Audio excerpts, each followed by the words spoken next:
30 seconds. All right. It's very exciting. I'll count to 30 in my head. You can't count to 30. This is new tricks. What else have you learned during the pandemic I'm not aware of? You have math skills. You didn't have them before. I've learned a lot. I've started baking. Stop it. Really? Yeah. Oh, I've become quite the little homemaker. What are you baking? What am I bake? I bake, but it's just me. What do you bake? I bake my mind. Oh, I believe that. Yeah. What do you bake? I'll do anything. I'll do cookies. I'll do banana. Let me tell you, I have become such a whiz with banana bread. Really? And yeah, I actually gave some to my landlord because I wanted to ask him to see if we could get a dog. So before I asked him, I gave him a loaf of banana bread. And that's nice. Yeah. Now, do you have walnuts in your banana bread? You know what? I do a whole array of banana breads. I do the classics. I do chocolate chip. I do chocolate chip walnut. You know, sometimes if I'm feeling wild, I will put some peanut butter in there. Stop it. In the batter or on the bread? In the batter. So it comes out in the bread, so it's already in there. It's in the bread, it's like soft. I got peanut butter whiskey. What? Yeah, it's called Screwball. I got a bottle of peanut butter whiskey. You know where you should bring that? You should bring that to Philly this weekend, where you're headlining at the Philadelphia Helium. That's right. Philadelphia Helium, Thursday, Friday, and Saturday. Are we live or are we still on cooking? We are live. I'm pretty sure we are live on our new cooking show, Cooking from the Coasts. Cooking from the Coast. So you put it in the batter and you can taste it? Oh yeah, you can taste it. And because it's, liquid, it doesn't solidify. So it's a little bit, you get that sort of melty peanut butter effect. It's great. That's good. So now put other things in there, like. Oh, you can put all kind of things in there. Like a butterscotch. Yeah, or Nutella. Butterscotch, Nutella. Look at you. Yeah, that would be good. Yeah, you could do that. All right. You could definitely do that. Well, can I ask you some questions? Sure. Do you mind? Well, let's say hello to everybody from Helium. I'm going to be at Helium in Philadelphia Thursday, Friday, and Saturday, and then I'm going to be at the Helium in St. Louis the 25th through the 4th through the. Hold on. Hang on, I have a calendar here. It's the 4th through the 6th. 4th through the 6th. All right, St. Louis Helium, March 4th through the 6th. That's going to be lovely. You're with me in Philly, so this is 66 2/3% of the show this weekend. Yes, and I could not be happier. Are you bringing baked goods? Will you be bringing baked goods? I'll tell you what. If I can get the ingredients, I'll make a loaf of banana bread and bring it with us for the car ride. All right. Please do. I want the peanut butter. I want to taste the peanut butter. Is it smooth or chunky? I do both. I go both ways. You like the chunky? Yeah. I like the chunky too. If you can get almond butter, that would be lovely. My God. Well, they're going to need to increase my pay. I don't know if you check the price of almonds, but they are through the roof. My wife, yeah, but my wife is just because she's all health conscious. Right. So it's got to be raw. You know what raw means? $17. That's what raw means. Yeah. Yeah, $17. I like when you open the peanut butter and there's the oil on top. Yeah, it's great. You have to mix it. Yeah, it's great. I pay $70. Now I work for you. I have to finish your job. Thank you so much. Right. You know what? I've never had to do that with Jif. No. Standard process Jif. Skippy was always ready. Always ready. That should be their slogan. Skippy. We're not organic, but we're always ready. We're always ready. Yeah. And you know what all organic means is? All organic means is liquid. There's no pesticides. We haven't done anything to it. Basically, I'm giving you more money because you've done less shit to it. Right. That was the same. That's the same theory. My uncle made money and was like, "You got a nice house. Be ashamed if something happened to it." Right. Yeah. Be ashamed if someone put pesticides on these almonds. I've never minded the pesticides. Honestly, I think I've grown a taste for take on this life. Say that again. Has it strengthened you at all to take on this life, the pesticides? You know what? I think I don't get sick often, so I think that's probably the pesticides are doing. Well, wait, there's a lot in the air. Okay. Cool. Well, let me see here. I've got some questions for you, and if you have questions, if you're watching this, put them in the comments, and we'll get to them. Okay. We gotta. You know what? I hate to do this. I hate to skip around, but we have our first question from the Facebook page. Okay. And I feel like we should open with that. All right, fine. Because I'm too excited not to do it. As long as it's not a technical question, like logging in or logging in, I'm fine. But go ahead. All right, here we go. Is it anything to do with news in Australia? Patricia, no, but Okay. Patricia said she's so excited to see you on Friday. It will be her first night out in over a year. Not a question. I'm looking, Patricia, please come up after the show. I'm going to be the guy wearing a mask 6 feet away from you with a big smile underneath it because you're coming to see me and I'm very grateful. That's right. Very nice of Patricia. We can't wait to see you. And here's the thing you guys know about the shows. They're totally safe. Socially distanced, totally safe. We're all disinfected. They're making me wear a condom while I do the show. Right. But that's just because the green room gets crazy. Yeah. So, and I will say this, Philly Helium, they are above and beyond as far as cleanliness. I was there a couple weeks ago. In between shows, they come out, they have the photon packs on, they hose everything down, and it is like you could deliver a baby in there. And just so you know, that's just the physical plane.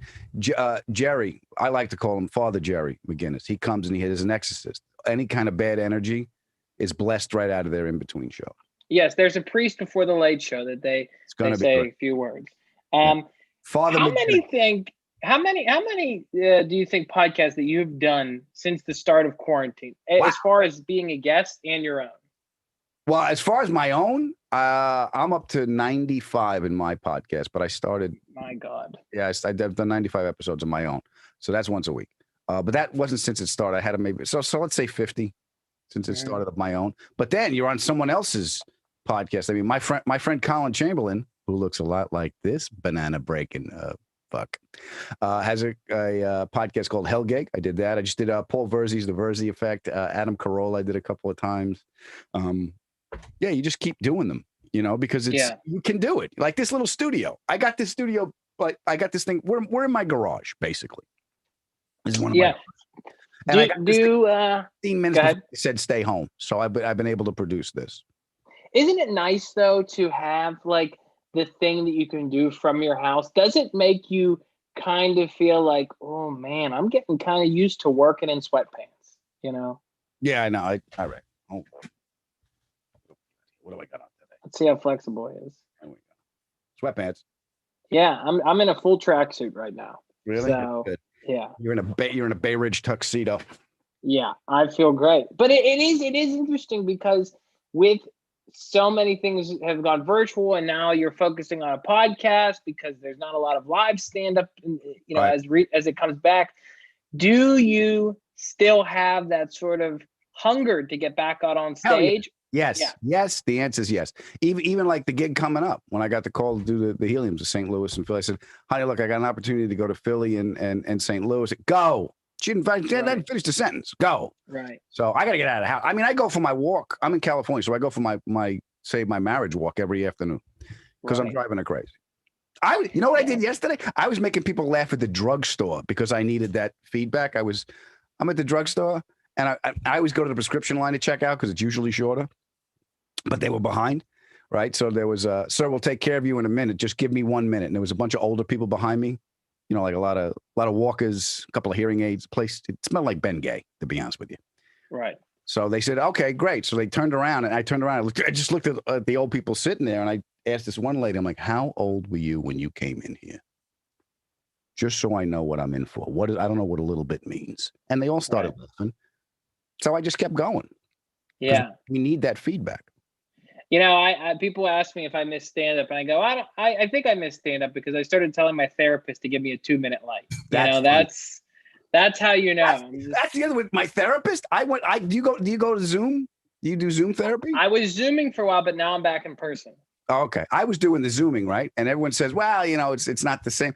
It's more of an intimate setting for me, Collin. I'm in my shrink's home office now. So I'm talking to him like, and I'm thinking to myself, because I'm looking around, I'm thinking, he didn't read those fucking books. Right. And then in the middle of it, he's telling me because I have unrealistic expectations of myself. I'm a comic. Basically, I beat myself up. So he said, Adam, anger is you turn your anger inside. And at that moment, I hear his wife yelling from downstairs, Marty, the dog shit on the stairs again. He goes, excuse me 1 minute, Adam. He covers the camera. He's like, I'm working, Rita. Can you give me a break, please? The shovel's in the friggin' laundry room. Adam, anger's corrosive. Yeah, it's a little, it's the Zoom therapy. It's breaking some walls I didn't really need, you know? Yeah. When I see how big their TV is, I'm like, I help pay for that. Yeah, a 4K in your office. That's way too much. Right. As far as the Zoom shows go and drive-in shows, outdoor shows. Oh, I did a drive. Have you done a drive-in? Oh, I have done the drive-in. And what did you think? I've done 2, and one I loved. One I felt like I was on the brink of insanity. Okay. So I go to do mine. I did mine. It was in San Diego. I did it for the Boys and Girls Club. Big screen. My face is on the big screen. My mole looked like a manhole cover. Right. I'm sitting there looking at this giant ring ding on my face, thinking, I got to get that checked. Holy shit! So I'm up there, and there was a couple of acts before me. What saved me? First of all, it's like working oncoming traffic because they're just you're in front of cars. If they like it, they blink their lights and they honk their horns. Right. So, and I guess if they don't like it, they just put it in drive and run you over. But what saved me was there was a bunch of Top Gear fans, and they brought some pickup trucks.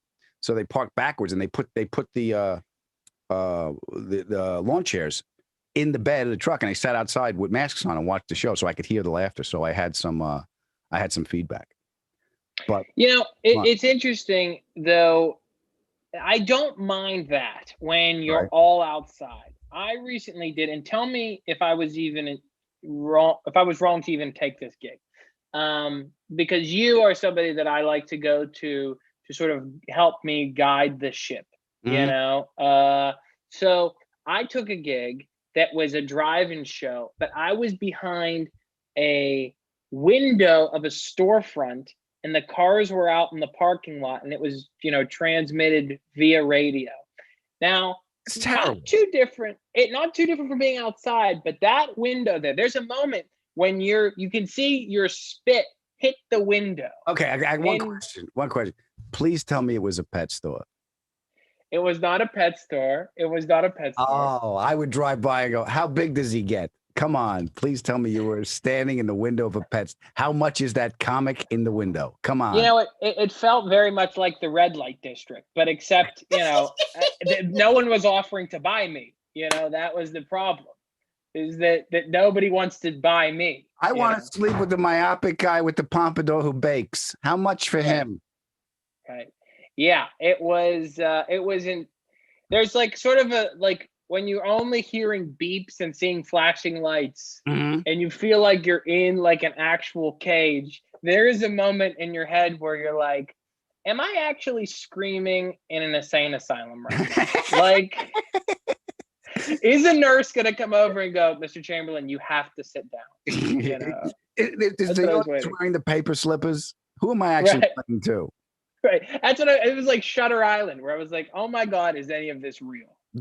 So you could hear nothing. You were just in isolation. I could hear nothing besides some beeps and see the light. It was like a prison visit. You're on the phone. It was like a prison visit. Yes. Jesus. It was brutal.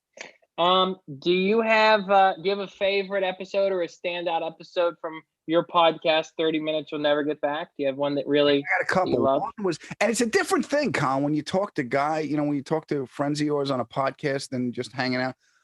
Jay Leno was great because it was just, we were between shows of Comedy and Magic, and it was just two guys talking about cars, which is the way I usually, whenever I see Jay and we're just bullshitting, that's pretty much what it is, live cars. But when I'm interviewing him, it was a totally different thing. So that was interesting to me, and he was very gracious to me. Nathan Lane made me nervous because I'm a big fan of Nathan Lane, and I didn't even know he would do. First of all, I didn't even know he knew who I was, but I had done a movie with Andrea Martin, and they're friends. And Andrea was on the show with me, and we're just talking, and she goes, "My friend thinks you're funny," and I said, "Oh, who's your friend?" She went, "Nathan Lane." I fell out of the chair. I said, "Do you think he would do the show?" She goes, "Here's his email. Email him." He emailed me right back. When? So I was really nervous doing that one. That's wild. Yeah, that was nervous. He was so gracious to me and so nice. So that one was good. Joe Buck, because we're both sports guys. So when I interviewed Joe Buck, that was really cool.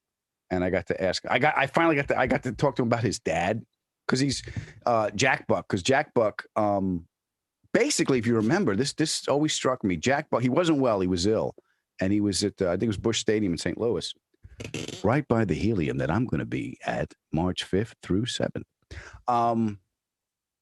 And he basically gave the country permission to play baseball again, to enjoy baseball again after 9/11. And I remember him giving that speech. He was shaking. He was not well. And Joe told me the story behind it that Joe told him not to do it. He says, "You're going to cry." He's like, "I'm not going to cry." He goes, "You're going to cry." He goes, "I'll bet you $100. I'm not going to cry." Put his finger in his face. He goes, "All right." And Joe was there because he was calling the game. And he got through it. He didn't cry. Jack Buck walked up, put out his shaky hand and goes, "Pay me." So just to hear that story and to see Joe's face, see Joe's face light up when I asked him about it, that was a pretty good moment with me. Edie Falco was another great episode that I did. Oh, I spoke to Katie Coleman. She's an astronaut. She lived in the space station for 6 months. And so we're talking about space travel, and I'm asking her all these questions, and she plays the flute. So she played the flute with Ian Anderson from Jethro Tull. He's in Russia, she's in space. They're doing a duet together in space. And I just realized I've done nothing with my life. Right. Absolutely nothing. 40 notebooks full of dick jokes. That's about it. That's the treasure chest. It's pretty good, honestly. 40 is a good number. Yeah. That's a pretty good number. What when you talk a little bit about before well, actually, since you're going to be in Philly, let's talk about this. Philly this weekend. You always have a great outpouring of fans that come to your shows. I've seen it, people. And what's nice about you is that the way you interact with your fans, it's like the relationship continued. People come up to you, and it's like you've just sort of taken a year-long pause in the conversation, right? But I think that's because, one, it's how you interact with people after the shows, and two, sort of the characters you've played in Nurse Jackie, Rescue Me, it's and then being on Top Gear where you're yourself. I think you have this very sort of inviting presence. As far as fans go, from fans of Top Gear, fans of Nurse Jackie, fans of Rescue Me, are there fans that are more passionate about you or more crazy or more excited to see you than others? Well, Philly's one of my favorite cities. And I'll tell you why. We did the Rescue Me comedy tour, and we played the Tower Theater. I don't know how many years we did that, but it was always, it's the Tower fucking theater, so I'm like, and I got a standing O, and Lenny Clark got a standing O, and we donated our fire truck to the Philly Fire Department. So there's actually pictures on me signing the truck, me, Dennis, and me, Leary, and Lenny Clark signing the truck and stuff. So that's when. And I have friends on the radio, WMMR and John DeBell and all those guys. I always look forward to Philly, to coming back there. So when the fans come out, I'm very grateful that they come out to see me. I try to change the show every time to keep it interesting for them. But they're different fans. Like the firefighters come on, we talk about the firefighters. The Top Gear guys, I got people showing up with parts of cars to sign. I signed a couple of visors from a Cadillac.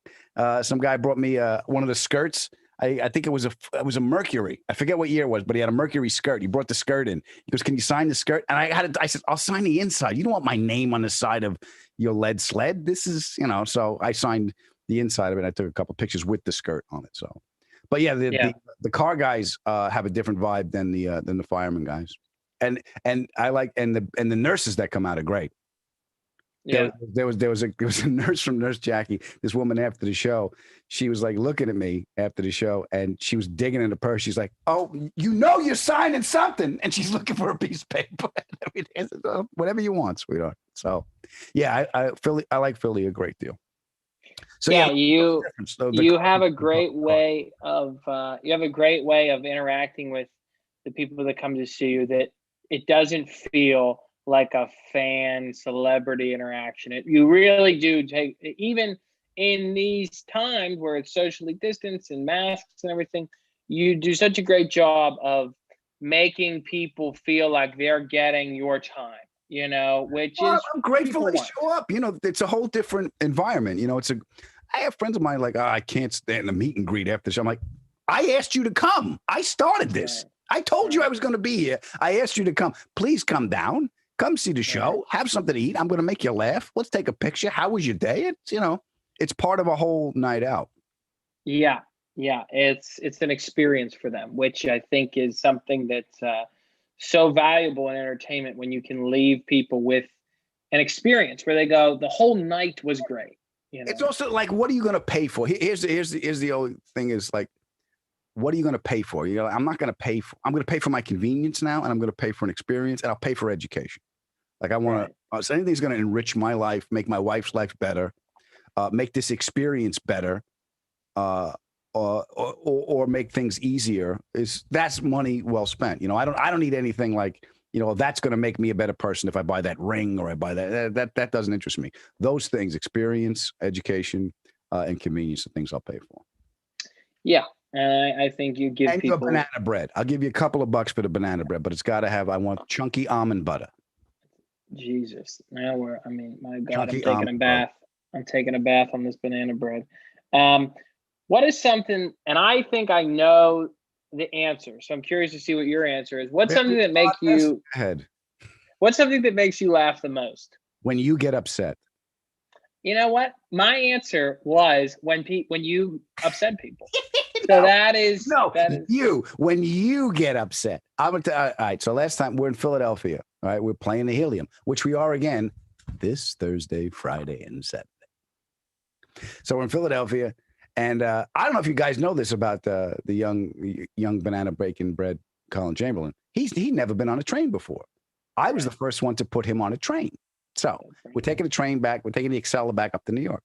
So you're in the train station. We're in the Philly train station. You're very nervous. I felt bad. So I bought you a ham sandwich. I said, eat your ham sandwich. Here's your Capri Sun juice. Right. And you were sweating, and your mother called, and that made it worse. Right. Yeah. Well, my mother, we're sitting in the train station, and like you said, I have never taken a train before, so I don't really know protocol, right? But I figured, you're going to New York, I'm going to New York. I just have to be near you, right? So then we're waiting, and I'm having my sandwich that, it's $17 for egg salad or whatever it is. And my mother calls, and she immediately starts asking about security. She goes, what is the security of the train?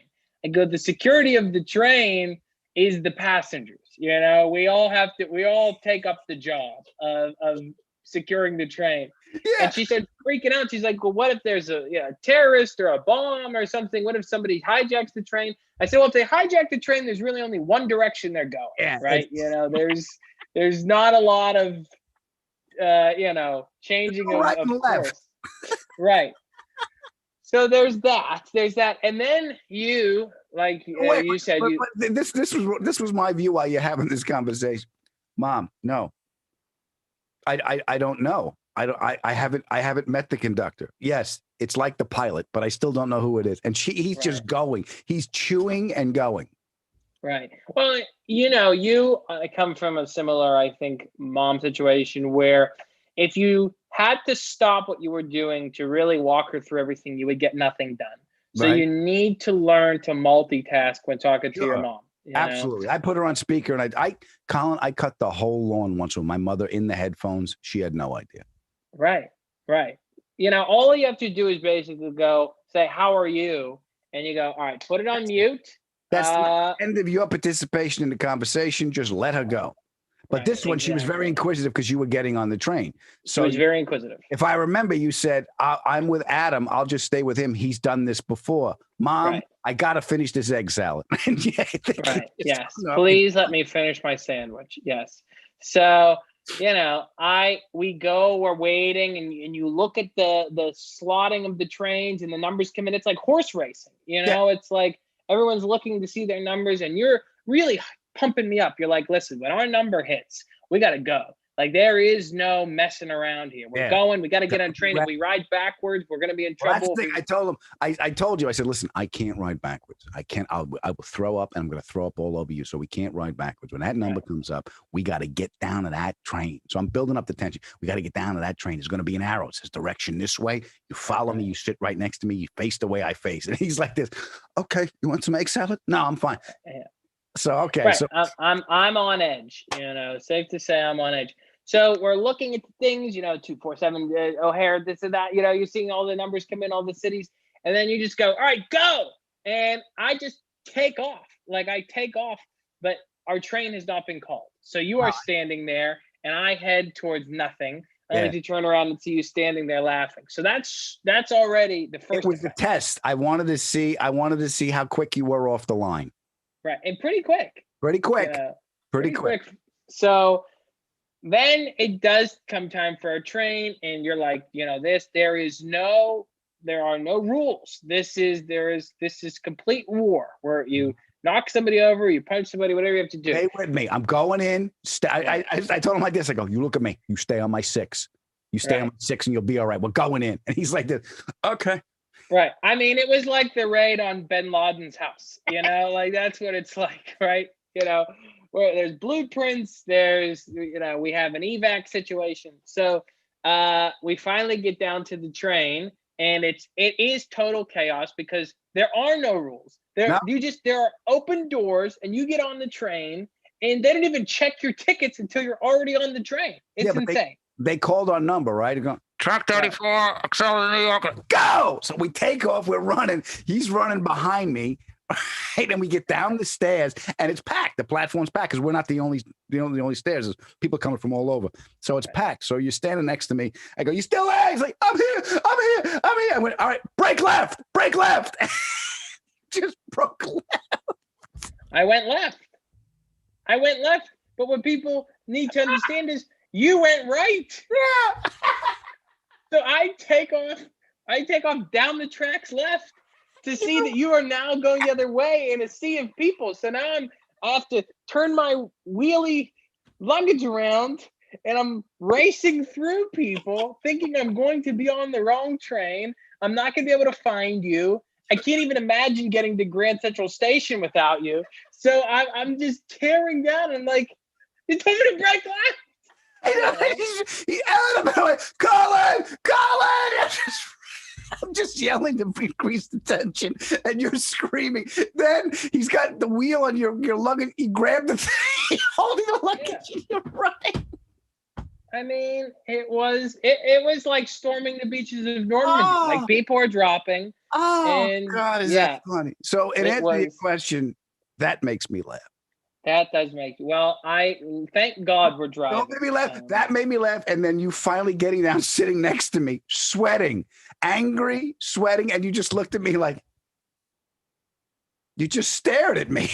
Right. And then, if you remember, you put in headphones and took a nap. Yeah. So now I'm just sitting by myself on this train after this experience, and you're listening to a fantasy football podcast sleeping.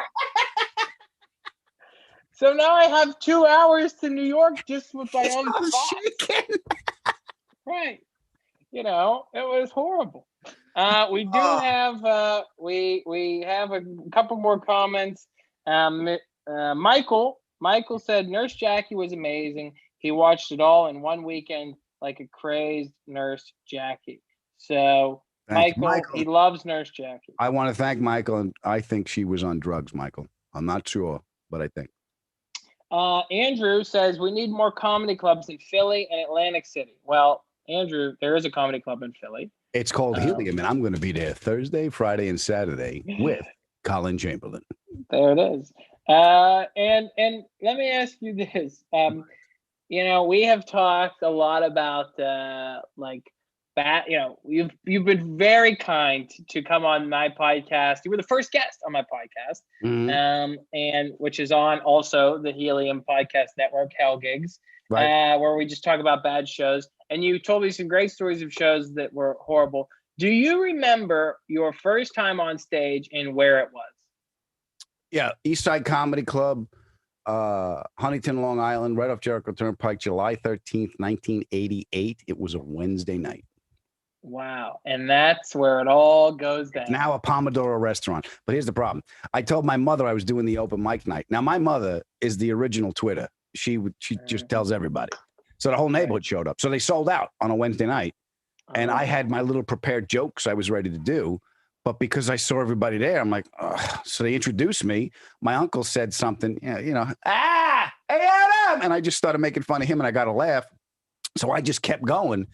So I worked the crowd before I knew what I was doing for 5 minutes. I never got to my material, but it made everybody laugh. And that's when I was off to the races. Yeah. And that inviting the people, well, having friends come to see you at an open mic, especially that many people, it's they're expecting comedy. They're expecting it to be you. Yeah, so it's like but I didn't know, Collin. Here's the thing: Italian families are close. You know why they're close? Because if you don't show up at the family event, you're the one that they talk about. That's why people go there. It's all self-interest. So they all showed up because they're afraid. Look, if I don't go, Adam's going to make fun of me on stage. You know, So they all showed up, and that was added pressure that I didn't know I was going to have. But it turned out that I don't know how good those little jokes I wrote would have been anyway, but I got invited back next week, so it was worth it. Yeah, I mean, when you sell out the club on your first night, it's hard not to. Pain in the ass bringing people with you to every gig, but still. Yeah, exactly. It's funny because I remember I invited some friends to one of my first open mics, and you're so nervous, so you get there early. I get there at like 8:00. The mic's at 9, and I swear to God, I did not go up until 1:30 in the morning. And I did 3 minutes. And I just remember going back to that table and my friends being like, is that it? That's it. This is what? This is it? We've been here for hours. Yeah. Steve Byrne was just on my podcast, and he told the story about his mom and dad were his 2 paying guests when he started doing comedy at New York Comedy Club in the city, in Manhattan. Yeah. And they would come every week and watch the atrocious comedy. And Patrice O'Neill would make fun of his mother's English. And like months later, he would make fun of her. And his mother's like, I hate that man. And then like months later, he came back. They sat down. Patrice walked on stage, looked at Steve Byrne's mom and went, oh, not you again. He remembered her. Right. I mean, when you first start, you don't have a lot of people that are that want to come I missed all that. I didn't have to do the bringer shows. The open mics were just going on, so I missed all that. And then I started working, so I didn't. Thank God, I didn't have to do the bringer shows. But yeah, I mean, your podcast was fun. We told stories, and it's a lot of fun. It is a lot of fun. We always have a good time together, and we're gonna have a good time in Philly. Let me ask you a couple more questions before we get out of here. Okay. As far as the quarantine goes, this pandemic, is there anything joke? I know you had the podcast and you only started working on it more now, but is there anything that you've sort of been working on? Maybe it's from a joke standpoint or a show standpoint that you're really excited about, or you're like, this was something that came out of this pandemic. Well, the podcast, I think my podcast elevated quicker than it normally would have because that's what I could focus on. So the pandemic, and I noticed the fat, naked man that lives in my mirror. This son of a bitch looks just like me, and he's getting bigger. Really? But the podcast, I think, it's like hothouse grown because I have it here. So I could devote more time to it. And just the conditions of what you thought was reality is gone. So it kind of 2 things can happen. You can expand or contract under those circumstances. And a lot of my friends, I got a buddy of mine, he went to India. He's on a spiritual journey, went to India. Good luck to you. And the reason he's going is because the environment is totally different. So the pandemic did that for me because everything I was used to was different. He went to India. First of all, you get off, it's 120 degrees. The bus ain't coming. Monkeys are throwing shit at you, and they burn the dead. Okay, if that's not your culture, make sense of that. This is, you can't do stand-up anymore. You're locked in a room. You have the garage where you can do your podcast. Make something of that. So I think that kind of what can I make out of this is the new kind of mindset that kind of went into my head, where rather than yelling at the conditions that they are, accepting what is and taking the next step of what can I make out of this presented itself to me during the pandemic. And it's a really adapt to survive kind of mentality, that you have to be able to, you have to be like water, right? Is that the Karate Kid saying? Stuff. And just to realize that my old way of doing things isn't working. you know, because it's not, the conditions aren't the same. It's like Einstein. I was just reading his book on Einstein. So Einstein, one of the quotes that I highlighted, which by the way, now I've got highlighters. I didn't have that before the pandemic. Different colors too. Look at that. Look at these office You are a supplies modern man. I did not have before the pandemic. Look at this. But yeah, but my whole way of growing up and doing stuff is if it doesn't fit, you get a bigger hammer. You know, that's just doesn't work. You know, peace. Right. So Einstein, anyway, the Einstein quote that I highlighted was that really resonated with me was peace cannot be kept through force; it can be achieved through understanding. So that made sense to me. So I was trying to force everything. Like, why isn't it? It's not. What can you do about it? I have to understand the conditions. What can I make out of this? So that's kind of calmed me down a little bit more. But I'm grateful stand-up's coming back. You know. Oh yeah. I'm very excited. Because I got news for you. It ain't just me. You're fucking nuts too. I'm getting those phone calls too. Oh, the phone calls that we've traded over this time of hey, I think it's actually all going to be okay. To the next day is we are done. Start saving water. You know, This is it. How do you fit into the group? Can you hunt? Can you sew? Right. Contributions I'm making to the group. I go, listen, you'll be fine. As long as there's not train travel, you're okay. Right. You start looking at your neighbors and you're like, okay, obviously we'll take their apartment first. You know, we move in on their floor. That guy's limping. He's the weak link. Yeah, exactly. There were some highs and lows, definitely. What do you think the best advice? You've given me lots of advice. What do you think the best advice that you've received from somebody is? The best advice I've received from somebody? Yeah. I'll give you a quote I got from Daisy Fuentes. I had her on the podcast, and we were talking about, she's married to Richard Marx, and Richard Marx was on my podcast, and we were talking about, I forget the context of it. It was like the relationships and how, you know, what the dynamic of her marriage is and my marriage and all this stuff. And she quoted gold in my ear, and it just kind of hit me in the head. Don't be so humble. You're not that great. And that just went, oh, I needed to hear that. I needed to freaking hear that to get rid of this old narrative in my head. I went, perfect. Thank you. And I looked up the quote, and it was a quote from Gold in my ear. So basically, and I heard my father's voice in it. Like, you're not that great. Don't be so friggin' humble. Just keep working. Right. So I heard my father's voice. So in my head, Collin, my father, who's passed away, was channeling through the ex-prime minister of Israel, who's passed away, through MTV's Daisy Fuentes to get me a message. Does that make sense to you? Wow. That is, I mean, I have trouble getting connections on certain Zoom calls. I can't imagine, you know, the wiring for that, but that's quite a, if that's your best advice you've ever received, what do you think the worst advice you ever received was? The worst advice I've ever received? Yes. Where you hear it and you go, I don't think that's right. I don't think. Oh, I had a casting director go, have you thought about having your mole removed? I went, you know, if I got to be surgically altered to get parts, maybe this isn't the profession I should be in. Yeah, right. You know? Yeah. Well, it's an odd thing to suggest because I just moved to California. She goes, you know, it's confused. It's just going to be very confusing with De Niro. I go, people are confusing me and Robert De Niro. Right. Really? Is this the feedback you've been getting from me because I come into this office? Right. People look at me like, is that the guy from Taxi Driver? Is that we really can't what's figure happening? it out? Yeah. Who is it? Yeah. That is horrible advice. You know, you bring up casting, you know, directors and stuff, and I'm sure you've had these in LA and in New York. I made the error that everybody does. Thank God I didn't keep going down the rabbit hole, where you get the message, the email or the call from a talent agency, and they go, we'd like to bring you in. We think you really have something, you know, and you go in and you sit in a room with about 50 other people, and they go, see this guy right here? We just booked him on a Calvin Klein underwear model, you know? I was like, well, he looks like Thor, so that's probably why, you know? Right. And then they bring you into a room and they go, you know, we work with this company and this company and in this production office. And if you're ready to commit to a payment of, you know, $3,000 for headshots and a website, and then also pay our monthly fee, we can get you going. And you go, wait a second, it's gonna.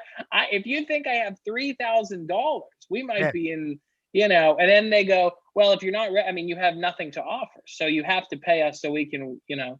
Did you have that, like the just the sharks of the casting world that are just looking for people that think they're going to be stars, and then they end up. I didn't have that. I didn't have it from show, but I had it from Scientology. Oh, really? I was in the subway in New York. I was a kid. I was just out of college. I was in New York. I was doing stuff, and I read the book. I read the Dianetics. I read the book. Okay, so I was walking around, and there was a guy with a test. You know, I just finished the book, and I was like, I don't know if this really makes sense. Blah blah blah. And this guy goes, "You want to take a free personality test?" And they didn't say Scientology, right? And I had none of that. Yeah, took it, right? Then they said, well, "Thank God you're here. According to this test, you're about to snap." You know, and then they start. Right. They start doing this for you. And I got to go. But my antenna was pretty much up. You know, we got to go. You know, he's like, it's not your fault that you have these feelings. I go, no, it's not my fault at all. I'm pretty sure it's Catholicism. That's I remember going to this. That's where it started. That's why I'm getting out. And this, you know, if I do go clear with these engrams from what I read, I'm going to end up dressing in boat clothing, and I don't want to do that. So I'm moving on. Yeah, I'm always you have that radar always up. I am always worried. That's why I'll never even go into the building, you know, the Scientology buildings, or read the book, because I know myself that I will go in and not leave. Like I mean, they made some good points. Yeah. They made some good points. Yeah. You know, I do think I'm operating at a different level. I want to ask you, as we wrap this up, we're getting ready to go to Philly this weekend. You're going to be there headlining this weekend, Thursday, Friday, Saturday. And so if you're March, when am I in St. Louis? You're in St. Louis, I believe. It's the first weekend of March, Thursday, Friday, Saturday in March. And you can go to the St. Louis Helium's website, 456. You'll be in St. March Louis. 456. Yep, 456. And get those tickets. The phone says it's true. Yes. Get the tickets to see him in St. Louis. Get the tickets to see him in Philly. What are you most looking forward to about getting out to Philly this weekend and getting out to St. Louis? What are you looking forward to the most? Hearing live laughter again, connecting with people, seeing my friends back in Philly. It's a great club. Look, anytime you guys can join together and make people laugh under street level in Philadelphia is great. Because you go downstairs. And I always liked the Philadelphia. It felt like a secret thing going on for me. People and just feeling live laughter again, and having that audience and getting through it together. That's one of the things that I'm very pleased to be a part of. Was I've done some shows outside where people are like, look, we got a heater and a tent. I know it's the winter. Do you want to come? We can't pay you that much. I go, I'll be there. People brought their own chairs. They brought heaters. They brought little flasks of booze, and people were all in their winter coats. My breath was coming out, and I was like, this is great. We're all in it together. There's a collective community moving forward together in the same direction, just to laugh, just to release the friggin' tension. Look, we're all fucking worried. I mean, look, I know you're worried. I get the calls. Banana bread can't solve everything, but we're all worried about money and how we're going to get through this, and what's the world going to look like, and the new normal, and all this other shit. So anytime you can come together as a group and a unit and laugh a little bit, that collective energy, that stays with you, and it can get you through the next day. Just get through the next fucking day, man. That's all we can do.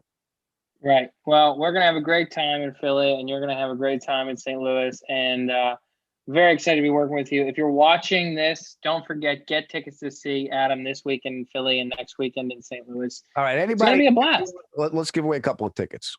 Okay. Father Jerry and Sister Revan will be giving away tickets to the one of the shows this week.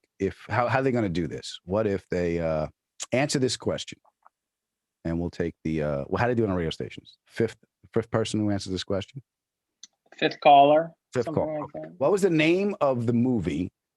There was one movie that starred two of my favorite comedy heroes, Richard Pryor and Jackie Gleason. They appeared in one movie together. The fifth person that emails comments here, the fifth person that comments gets a pair of tickets to come see us. All right, how's that? There it is. So we'll be on the lookout for the comments. If you're the fifth person that comments for the movie that Richard Pryor and Jackie Gleason were in, you get a pair of tickets. So, I think we did it. Yeah. You know what? Right. A pair of tickets and a piece of Collin's banana bread. Well, now, let's not get carried away. No, you got to hold up a friend in this, okay? You got to hold. I'll give him. I'll tell you what. I'll give him a hat. I have a hat. You have a hat? I have a Hell Gigs hat. Have you worn the hat yet? Not my hat. I have hats. Oh, okay. I have. Yeah, I'm not taking like one of my ball caps out. Okay. Yeah, I have tassel caps. I just picture you with 2 bathing caps on your testicles. Those are your ball caps. That's what I figured. Well, I've also had that picture. And you're a hit of the kiddie pool. Well, the amount of times that image has crossed my mind, it would shock you. So that's I'm looking forward to this. Photoshop, put 2 bathing caps on Collin's ball sack, and that'll make me laugh. Yeah, I would also. I'm just saying they would also need the picture for the background. I think that's going to be hard to find. If you know the name of the movie that Jackie Gleason and Richard Pryor, and you get a pair of tickets, and if you post a picture of Collin's ball sack with 2 bathing caps on it, you get a pair of tickets. I'm not sure. I feel like people are going to have an easier time finding the bathing caps than the other stuff. I feel like we're setting people up for failure. I really do. I have a feeling. There's not many of those pictures circulating around the internet. Okay.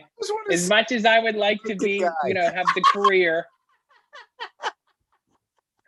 As much as I would love to have the career to have those kind of pictures leaked, I do not. So, well, thanks for doing this, man. Yeah, good to see you, my friend. I'm looking forward to seeing you. And I'm looking forward to coming to Philly. It is one of my favorite gigs. So I'm looking forward to. We'll go to the Continental. We'll sit in the wicker chairs, and we'll eat. We'll sit in the wicker chairs. We'll swing back and forth. It'll be great. Yeah. All right. Well, that's it. Thanks for joining us. Thanks for joining us, everybody. Everybody, I hope you make it down to the club. We'll make you laugh. Okay.